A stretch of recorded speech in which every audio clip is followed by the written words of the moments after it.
Hello! Ayan. Good evening everyone. Ayan, at ako ay nagsalad uli. Vegetable salad.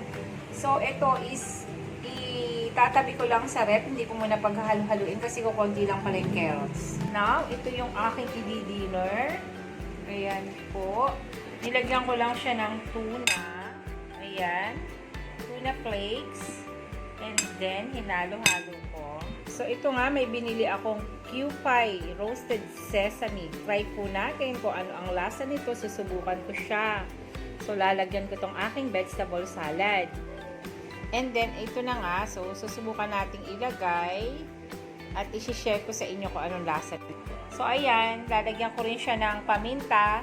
Wala akong white pepper kasi kaya black pepper na lang.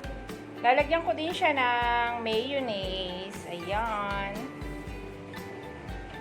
And, lalagyan ko din po siya nitong binili kong Blossom Honey Mel de Flores. Tingnan po natin kung ito ay talagang original na honey.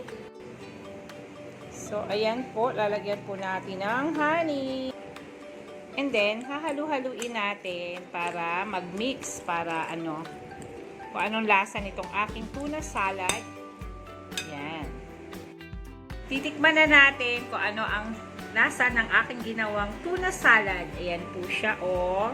Ayan. Sige, titikman ko po. I-share ko po sa inyo kung ano ang lasa nito. Unang subo po para sa inyo. Harap. Thank you for watching.